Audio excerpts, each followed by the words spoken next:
So here we go, part 6.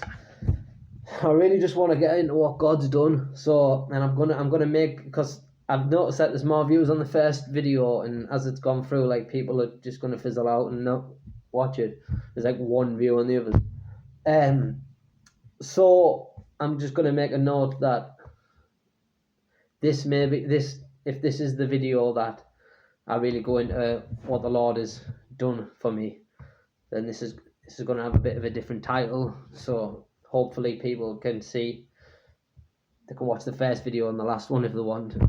You know, I think they'll still get a bit of a gist. And I think every time I really talk, like when the Lord uses me, people get something. Because the Holy Spirit speaks to people. So basically, I went through that horrible experience, and there's just been loads. There's been loads, and I've been not a nice person. I've had moments where I'd pulled knives out and just took people, like being a bully, really. Or because I've been with somebody else who's like a reputation, like I'm thinking I'm something, you know, so I'm going round with them and doing things, and I just don't want to get into them things. And I know, like,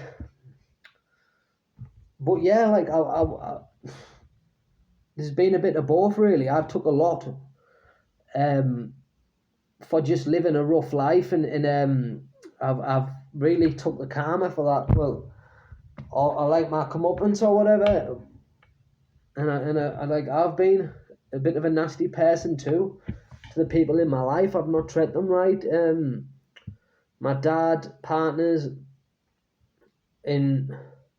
but I've been really loving and haven't been myself by them partners.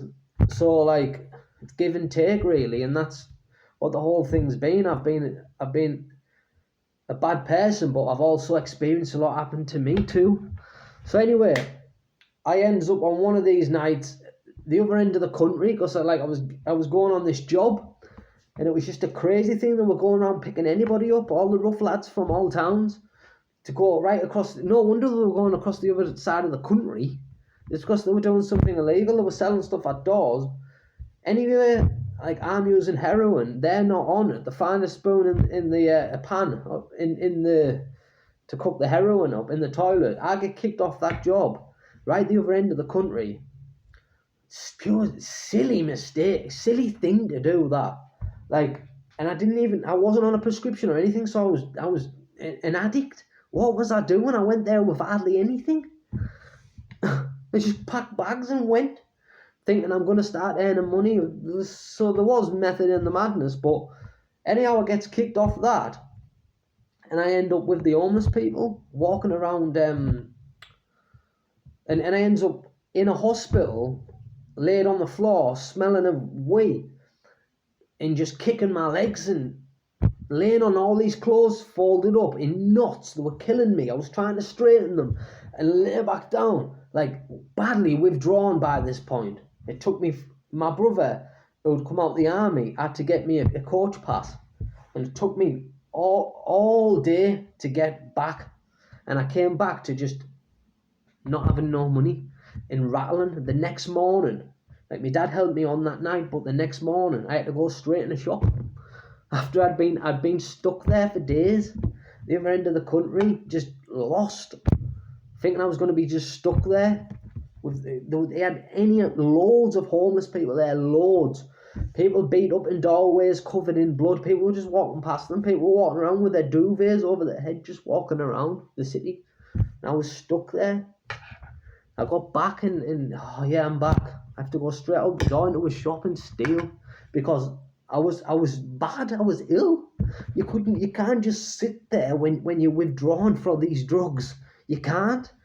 Seizures, fits, strokes, like, especially when it's like you've had a lot of methadone and all. The amount of things I was on, and it just wasn't a thing that you wanted to face at all. In even just half a day of it was really hard.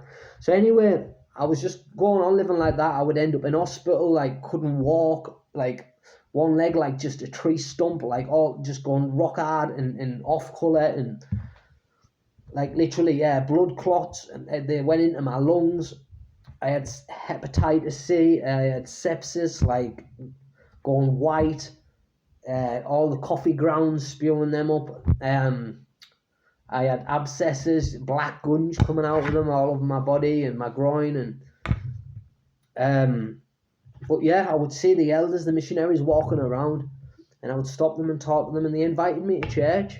And at this time, I was studying about Jesus Christ. I was reading scriptures. I was praying, um, because I'd done it in prison, and I remembered it, and I realized that I studied Buddhism. I went to see a Buddhist monk. In the end, I was going to his monastery and stuff, but in the end, I was going more towards Christianity, and he just completely stopped talking to me when I told him about it. So I was reading both books, and in the end, I realized that it was Jesus Christ who helped me all them times, and he'd always been with me.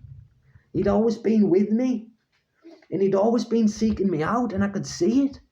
I could see it that he'd always been there. He had a plan all along. But I just couldn't.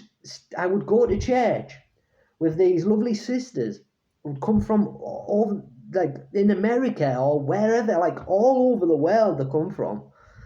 And it was sisters at the time, specifically sisters every time, for some reason. I don't know why, but it would be sisters and then sisters again, then sisters again. And they would just tell the next ones about me, I think they must have. And if they didn't stop me or message me, I would stop them. But it was the elders earlier on in my life, who I used to see walking around just a couple of times. But these sisters, I would go to church with them, study them like in the sun on the grass, but then I would go straight from that. How beautiful is that? To just back into darkness. Hey, I need to hurry up and get back home and go in the drawer for my hit. Do you know, Satan? It's what he's doing, man. He's just absolutely change you up, and it takes God. It takes God to release you. It takes not just a God. There's only one God, and it's that God who created us all. The only God there is. That's who it takes to break these types of chains. That's why they're hard drugs, because it's Satan who's behind it. It's all of it. It's his plan anyway. I've just kept going to church, I just kept going to church. I couldn't keep going to church. That's the point. But basically, when you look at it all on the whole, I kept going back after like 6 months, after like whatever, could have been a year. The next 7 years just went boom, boom, boom, boom, boom. Christmas after Christmas, just addicted. I would go like half a week or something, but that was just because I was waiting for a payday. Anyhow, I had an amazing, amazing spirit.